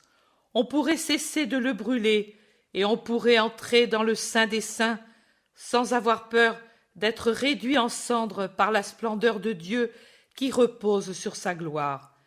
Et nous adorons Dieu, le sentant hors des pierres qui ne sont plus habitées, des temples vides. Et nous ne disons pas que notre temple est plus vide que le vôtre, si vous voulez nous accuser d'avoir un temple d'idole. Tu vois que nous sommes équitables, mais pour cette raison, écoute-nous. Il prend un ton solennel. Il vaudrait mieux que tu t'arrêtes pour adorer le Père parmi ceux qui, au moins, reconnaissent qu'ils ont un esprit de religion vide de vérité comme les autres qui ne veulent pas le reconnaître et nous offensent. Seuls, repoussés comme des lépreux, sans prophète et sans docteur, au moins, nous avons su être unis en sentant que nous étions frères, et notre loi, c'est de ne pas trahir, car il est écrit: ne suis pas la foule pour faire le mal, et quand tu juges, ne dévie pas de la vérité pour t'en tenir à la vie du plus grand nombre. Il est écrit: ne fais pas mourir l'innocent et le juste, car j'ai en haine l'impie. N'accepte pas de cadeaux qui aveuglent même les sages et troublent les paroles des justes. Ne tourmentez pas l'étranger, car vous savez ce que cela veut dire d'être étranger sur la terre d'autrui. Et dans les bénédictions dites justement du Garizim, montagne chère au Seigneur, puisqu'il l'a choisie comme montagne de bénédiction, tout bien est promis à celui qui s'en tient à la vraie loi qui se trouve dans le Pentateuque. Or, si nous repoussons comme idolâtres les paroles des hommes, mais gardons celles de Dieu, pouvons-nous peut-être être appelés idolâtres? La malédiction de Dieu est sur celui qui frappe en cachette le prochain et accepte une récompense pour condamner à mort un innocent. Nous ne voulons pas être maudits par Dieu à cause de nos actions, car nous ne serons pas maudits parce que nous sommes samaritains, car Dieu est le juste qui récompense le bien là où il le trouve. C'est ce que nous espérons du Seigneur. Il se recueille un instant, puis il reprend. C'est à cause de tout cela que nous te disons, il vaudrait mieux pour toi rester parmi nous. Le temple te hait et il te cherche pour te faire souffrir.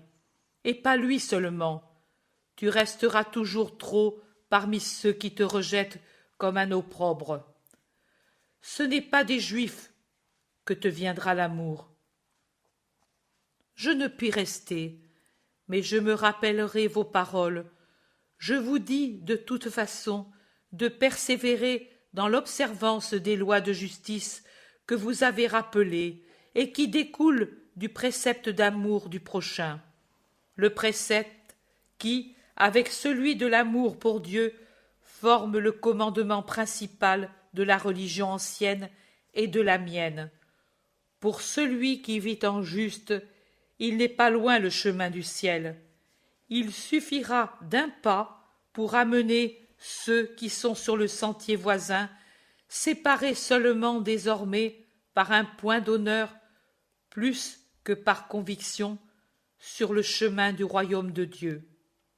Le tien, le mien, mais non pas le royaume tel que l'imaginent les hommes, royaume de pouvoir temporel juste et à l'occasion violent pour être puissant, mais plutôt le royaume qui commence dans le cœur des hommes auquel le roi spirituel donne un code spirituel et donnera une récompense spirituelle. Il donnera le royaume, ce royaume dans lequel il n'y aura pas exclusivement des Juifs ou des Galiléens ou des Samaritains, mais où seront tous ceux qui sur la terre auront eu une foi unique, la mienne, et qui dans le ciel porteront un nom unique, saint. Les races et les divisions entre races restent sur la terre, limitées à elles. Dans mon royaume, il n'y aura pas des races différentes, mais uniquement celles des fils de Dieu. Les fils d'un seul ne peuvent appartenir qu'à une seule souche. Maintenant, laissez-moi aller. Long encore est le chemin que je dois parcourir avant la nuit. Tu vas à Jérusalem? À Ansémès. Alors, nous allons t'indiquer un chemin que nous sommes seuls à connaître pour aller au gué, sans halte et sans risque. Tu n'as pas de charge ni de char, et tu peux le suivre. Anon, tu y seras, et il te sera utile de connaître ce sentier. Mais repose-toi une heure parmi nous, et accepte le pain et le sel, et donne-nous en échange ta parole. Qu'il en soit comme vous voulez, mais restons là où nous sommes. La journée est si douce et l'endroit si beau. En effet, ils sont dans une conque qui est toute en verger. Au milieu coule un petit torrent que les premières pluies ont alimenté et qui s'en va bruyant et éclairé par le soleil, descendant entre les pierres qui le brisent en écume nacrée vers le Jourdain. Les arbustes qui ont résisté à l'été semblent jouir sur les deux rives des embruns de l'eau réduite en écume et brillent en frémissant doucement sous un vent tempéré qui apporte un parfum de pommes mûres et de moût en fermentation. Jésus va justement près du torrent et s'assoit sur un rocher, ayant sur la tête l'ombre légère d'un saule et à côté les eaux riantes qui descendent dans la vallée. Les gens s'installent sur l'herbe qui a poussé sur les deux rives. Entre-temps, on apporte du village du pain, du lait qu'on vient de traire, des fromages, des fruits et du miel, et on offre le tout à Jésus pour qu'il se restaure avec les siens. Et on le regarde manger après qu'il ait offert et béni la nourriture, simple comme un mortel, souverainement beau et spirituellement imposant comme un dieu. Il a un vêtement en laine de couleur blanche, tirant sur l'ivoire comme celle de la laine filée à la maison, et un manteau bleu foncé jeté sur ses épaules. Le soleil qui filtre à travers le feuillage du saule fait briller dans ses cheveux des étincelles d'or qui se déplacent en même temps que les feuilles légères du saule.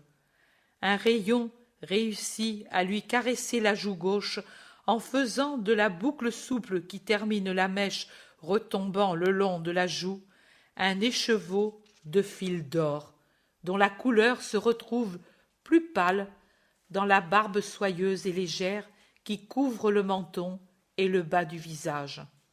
La peau, couleur d'ivoire ancien, fait voir dans la lumière du soleil la délicate broderie des veines sur les joues et sur les tempes, et l'une d'elles traverse du nez aux cheveux le front lisse et haut. Je pense que c'est justement de cette veine que j'ai vu couler tant de sang à cause d'une épine qui l'a transpercée durant la Passion. Toujours, quand je vois Jésus si beau et si ordonné dans sa tenue virile, je me rappelle à quoi l'ont réduit les souffrances et les insultes qui lui sont venues des hommes. Jésus mange et il sourit à des enfants qui se sont serrés contre ses genoux, y posant leur tête ou le regardant manger comme s'ils voyaient je ne sais quoi. Jésus, arrivé aux fruits et au miel, leur en donne, en mettant dans la bouche des plus petits des grains de raisin ou des bouchées couvertes de miel filant, comme si c'étaient des oisillons. Un enfant, certainement elle lui plaise et il espère en avoir, s'en va en courant à travers les gens vers un verger, et il revient avec les bras serrés contre sa petite poitrine pour en faire un petit panier vivant où reposent 3 grenades d'une beauté et d'une grosseur merveilleuse, et il les offre avec insistance à Jésus. Jésus prend les fruits et il en ouvre 2 pour faire autant de parts qu'il a de petits amis, et il les distribue. Puis, prenant dans la main la 3e, il se lève et commence à parler en tenant dans la main gauche, bien en vue, la magnifique grenade. À quoi comparerais-je le monde en général, et en particulier la Palestine, autrefois et dans la pensée de Dieu, unie en une nation unique, et puis séparée par une erreur et une haine opiniâtre entre frères? À quoi comparerais-je Israël comme il s'est réduit volontairement? Je le comparerai à cette grenade. Et en vérité, je vous dis que les dissentiments qui existent entre Juifs et Samaritains se reproduisent sous des formes et dans des mesures différentes, mais avec un même fond de haine entre toutes les nations du monde, et parfois entre les provinces d'une même nation. Et on dit que ces dissentiments sont insurmontables, comme si c'étaient des choses créées par Dieu lui-même. Non, le Créateur n'a pas fait autant d'Adam et autant d'Ève qu'il y a de races opposées l'une à l'autre, qu'il y a de tribus, qu'il y a de familles qui sont dressées l'une contre l'autre comme des ennemis. Il a fait un seul Adam et une seule Ève, et d'eux sont venus tous les hommes qui se sont répandus ensuite pour peupler la terre, comme si c'était une seule maison qui s'enrichit de plus en plus de pièces à mesure que grandissent les enfants et qu'ils contractent mariage pour procréer des descendants à leur père. Pourquoi, alors, tant de haine entre les hommes, tant de barrières, tant d'incompréhension? Vous avez dit, nous savons être unis en sentant que nous sommes frères. Ce n'est pas assez, vous devez aimer aussi ceux qui ne sont pas samaritains. Regardez ce fruit, vous en connaissez la saveur et non seulement la beauté. Fermé comme il l'est, il vous promet déjà le doux suc de son intérieur. Une fois ouvert, il réjouit aussi la vue avec ses rangées serrées de grains semblables à autant de rubis enfermés dans un coffre-fort. Mais malheur à l'imprudent qui le mord sans l'avoir débarrassé des séparations très amères qui se trouvent entre les familles de grains. Il s'empoisonnerait les lèvres et les viscères, et il rejetterait le fruit en disant « c'est du poison ».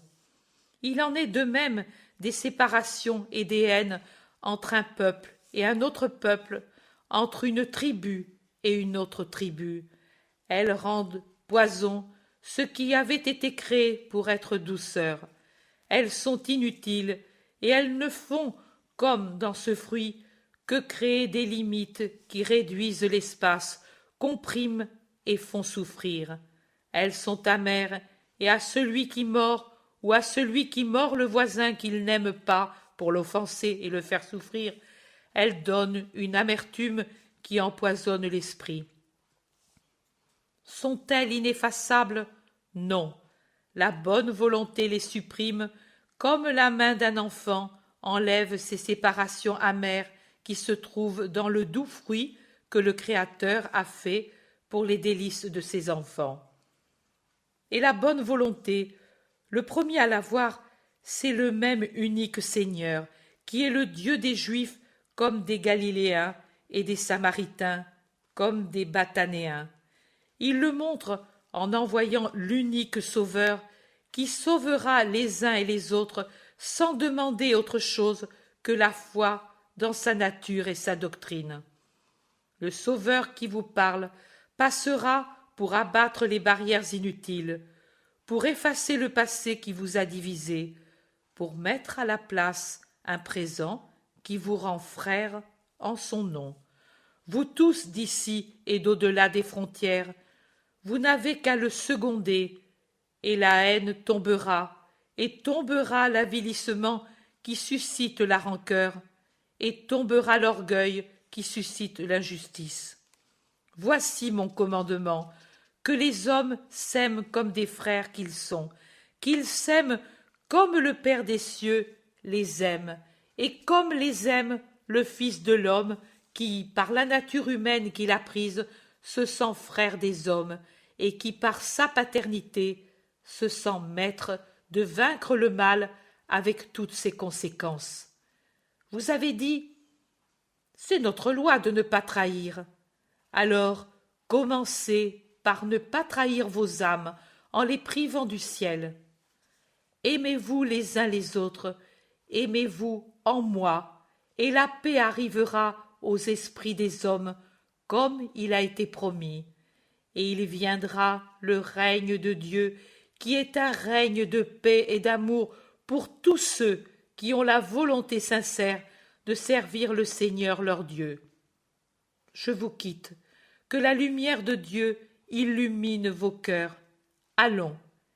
Il s'enveloppe dans son manteau, prend son sac en bandoulière, et il marche en tête, ayant de chaque côté Pierre et le notable qui a parlé au début. En arrière, les apôtres, et plus en arrière, car il n'est pas possible d'avancer en groupe sur le sentier qui longe le torrent, des jeunes gens d'Éphraïm.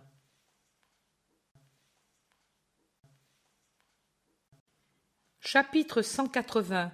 Jésus à Béthanie pour les tabernacles. Les vers de toutes nuances des campagnes qui entourent Béthanie se présentent à la vue dès que l'on a franchi le sommet de la colline et que l'on pose le pied sur son versant sud qui descend par une route en zigzag vers Béthanie. Le vert argenté des oliviers, le vert bien marqué des pommiers, parsemés ici et là par les premières feuilles jaunes, le vert rare et plus jaunâtre des vignes, le vert foncé et compact des chênes et des caroubiers, mêlé au marron des champs déjà labourés et qui attendent la semence, et au vert tendre des prés où pousse une herbe nouvelle et des jardins fertiles, forment une sorte de tapis multicolore pour celui qui d'en haut domine Béthanie et ses alentours. Et, se détachant sur le vert, plus en bas, les pinceaux des palmiers dattiers, toujours élégants et qui rappellent l'Orient. La petite ville, dans ses messes, groupée au milieu de la verdure et illuminée par le soleil qui va bientôt se coucher, est bien vite franchie, et aussi la source abondante qui est un peu au nord de l'endroit où commence Béthanie, et puis voilà les premières maisons dans la verdure. Ils sont arrivés après tant de chemins fatigants, et malgré leur fatigue extrême, ils semblent reprendre des forces rien que par la proximité de la maison amie de Béthanie. La petite ville est tranquille, presque vide. Beaucoup d'habitants doivent être déjà à Jérusalem pour la fête. Aussi, Jésus passe inaperçu jusque dans le voisinage de la maison de Lazare. C'est seulement quand il est près du jardin en friche de la maison où il y avait tant d'échassiers qu'ils rencontrent deux hommes. Ils le reconnaissent et le saluent, et puis lui demandent: « Tu vas chez Lazare, maître? Tu fais bien. Il est si malade. Nous en venons après lui avoir apporté le lait de nos ânesses, la seule nourriture que son estomac digère encore avec un peu de jus de fruits et de miel. » Les deux sœurs ne font que pleurer, épuisées par l'éveil et la douleur, et lui ne fait que te désirer. Je crois qu'il serait déjà mort, mais l'anxiété de te revoir l'a fait vivre jusqu'ici.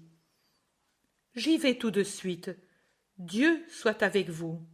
Et tu le guériras? Demande-t-il curieux. La volonté de Dieu se manifestera sur lui, et avec elle la puissance du Seigneur, répond Jésus en quittant les deux, perplexes, et il se hâte vers le portail du jardin. Un serviteur le voit et court lui ouvrir, mais sans aucun cri de joie. Sitôt le portail ouvert, il s'agenouille pour vénérer Jésus, et il dit d'une voix attristée: « Tu tombes bien, ô Seigneur, et veuille ta venue être un signe de joie pour cette maison éplorée. Lazare, mon maître, je le sais, soyez tous résignés à la volonté du Seigneur. Il récompensera le sacrifice de votre volonté à la sienne. Va et appelle Marthe et Marie, je les attends dans le jardin. » Le serviteur s'éloigne en courant, et Jésus le suit lentement, après avoir dit à ses apôtres: « Je vais près de Lazare. Reposez-vous, car vous en avez besoin. » Les deux sœurs se présentent sur le seuil, et elles ont du mal à reconnaître le Seigneur, tant leurs yeux sont fatigués par l'éveil et les larmes, et le soleil qui les frappe en face augmente la difficulté qu'elles éprouvent pour le voir. Pendant ce temps, d'autres serviteurs sortent par une porte secondaire à la rencontre des apôtres pour les emmener avec eux. « Marthe, Marie, c'est moi.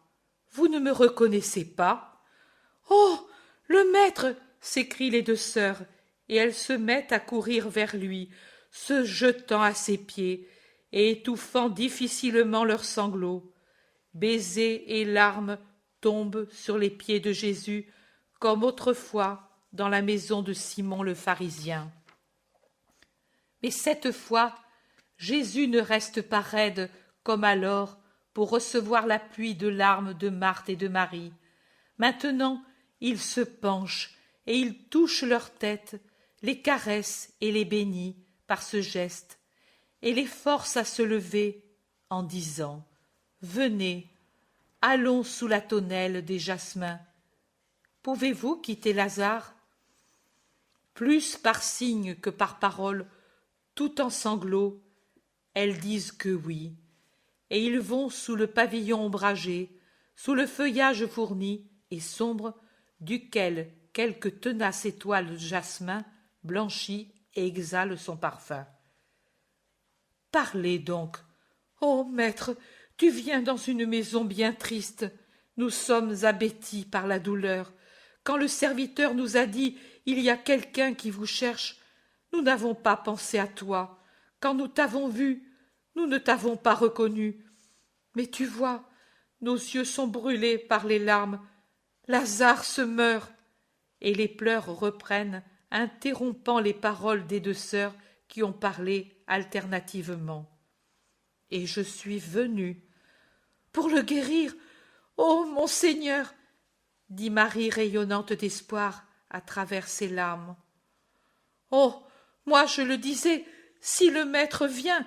dit Marthe en joignant les mains en un geste de joie. « Oh, Marthe, Marthe, que sais-tu des opérations et des décrets de Dieu ?»« Hélas, maître, tu ne vas pas le guérir !» s'écrient-elles ensemble en retombant dans leur peine. « Je vous dis, ayez une foi sans bornes dans le Seigneur, continuez de l'avoir malgré toute insinuation et tout événement, et vous verrez de grandes choses quand votre cœur n'aura plus de raison d'espérer les voir.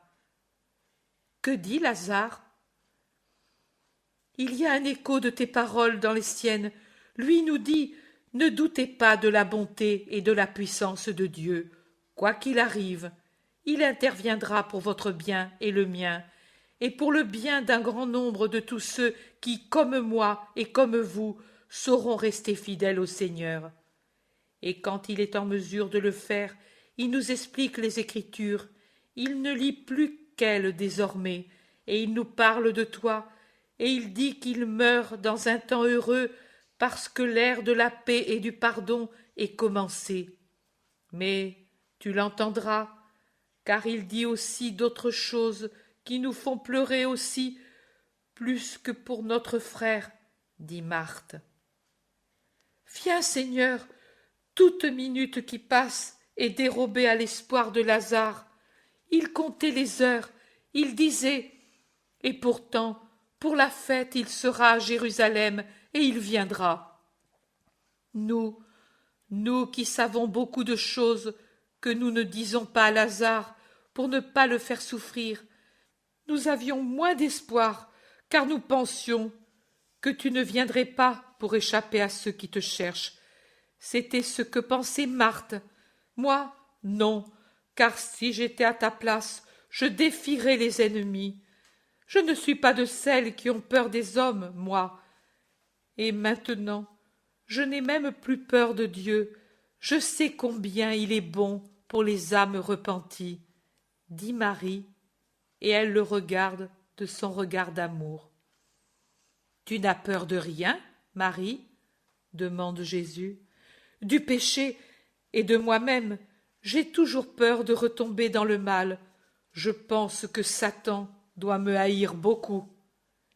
Tu as raison, tu es une des âmes que Satan hait le plus, mais tu es aussi une des plus aimées de Dieu. Souviens-toi de cela. Oh, je m'en souviens, c'est ma force ce souvenir. Je me rappelle ce que tu as dit dans la maison de Simon. Tu as dit: il lui est beaucoup pardonné parce qu'elle a beaucoup aimé. Et à moi, les péchés te sont pardonnés. Ta foi t'a sauvé. Va en paix. Tu as dit: les péchés, non pas plusieurs, tous. Et alors je pense que tu m'as aimé, ô mon Dieu, sans mesure. Or, si ma pauvre foi d'alors, telle qu'elle pouvait surgir dans une âme appesantie par les fautes, a tant obtenu de toi, ma foi de maintenant ne pourra-t-elle pas me défendre du mal?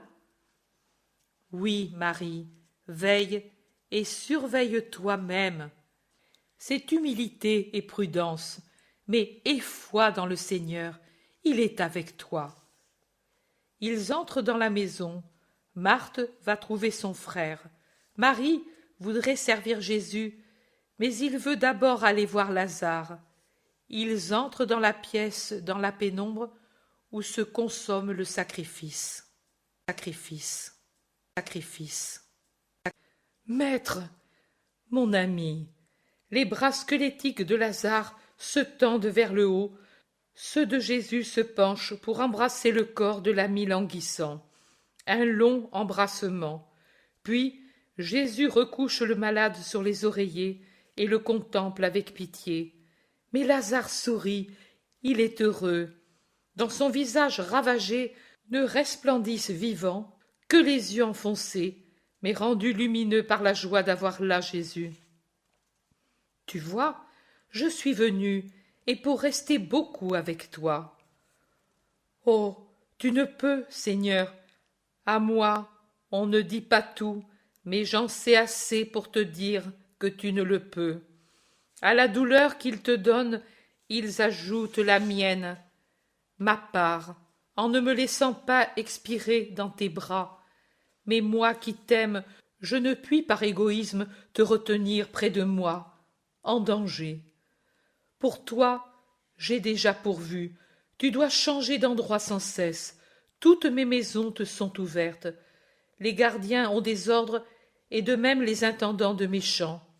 Mais ne va pas séjourner au Gethsémani, L'endroit est très surveillé. Je parle de la maison, car dans les oliviers, surtout ceux du haut, tu peux y aller, et par plusieurs chemins, sans qu'ils le sachent. Marc-Jam, tu sais qu'il est déjà ici. Marc-Jam a été interrogé par certains alors qu'il était dans le pressoir avec Marc. Il voulait savoir où tu étais, si tu venais. L'enfant a très bien répondu. Il est israélite et il viendra.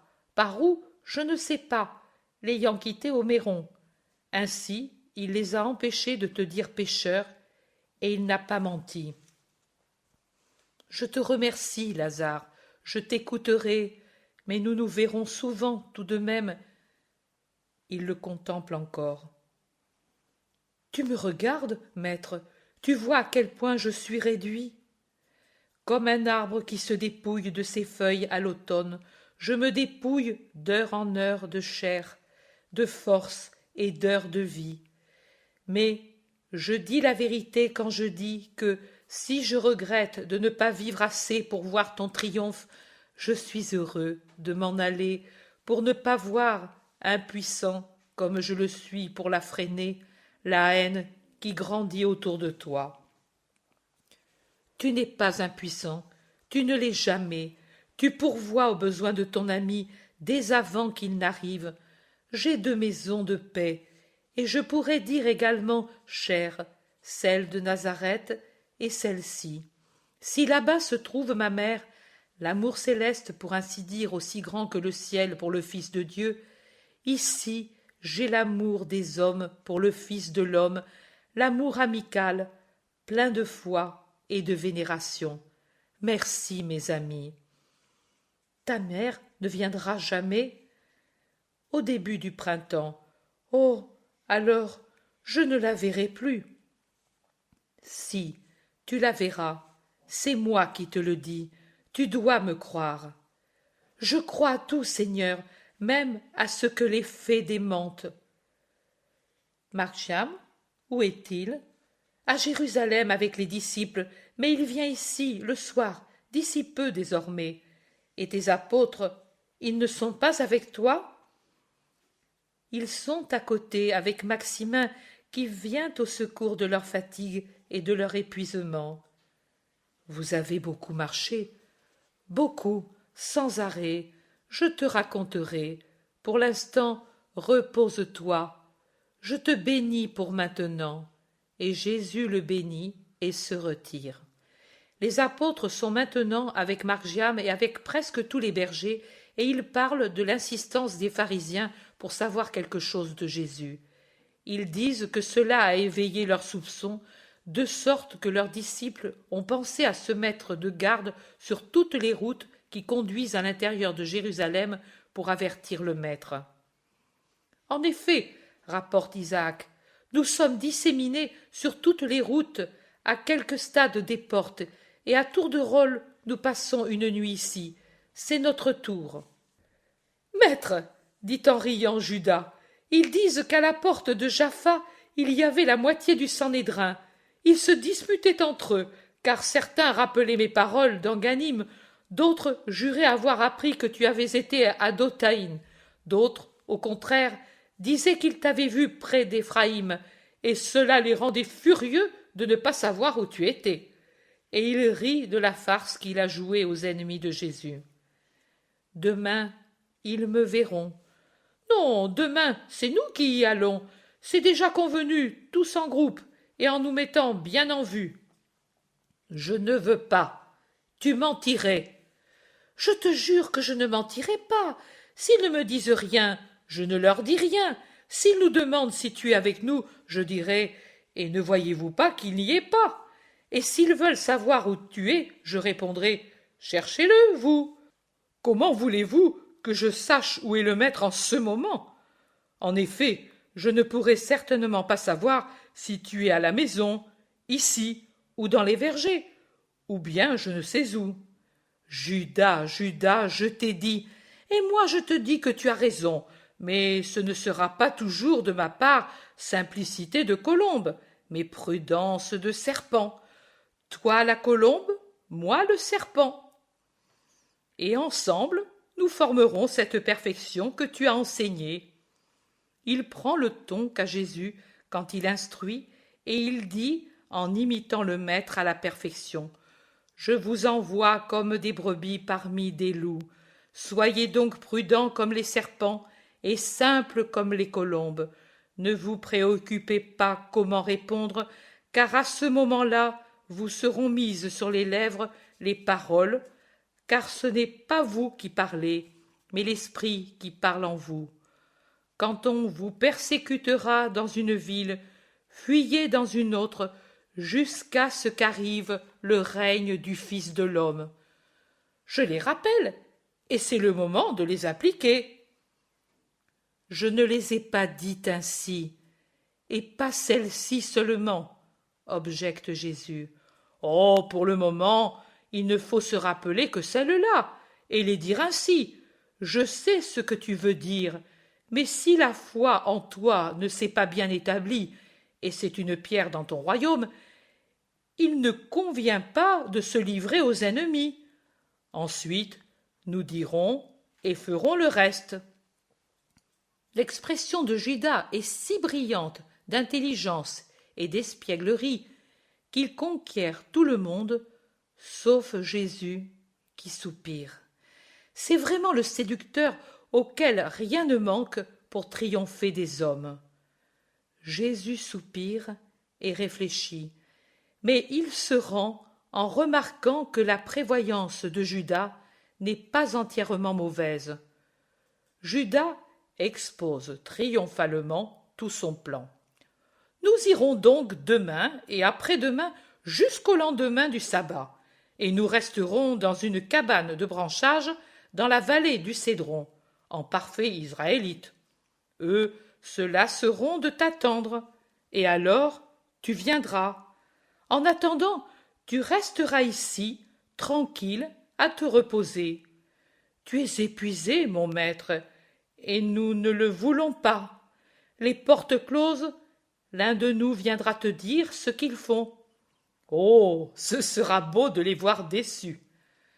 Tous sont d'accord, et Jésus n'oppose pas de résistance. Peut-être son extrême fatigue, peut-être le désir de réconforter Lazare, de lui donner tout le réconfort avant la lutte finale, le décide à céder. Peut-être aussi la nécessité réelle de se garder libre tant que ne sont pas accomplies toutes les œuvres qui sont nécessaires pour qu'Israël ne doute pas de sa nature avant de le juger comme coupable. Il dit ce qui est sûr. Et qu'il en soit ainsi. Pourtant, ne cherchez pas querelle et évitez les mensonges. Taisez-vous plutôt, mais ne mentez pas. Allons maintenant, car Marthe nous appelle. Viens, Marjam, je te trouve meilleure mine. Il s'éloigne tout en parlant, un bras autour des épaules du tout jeune disciple.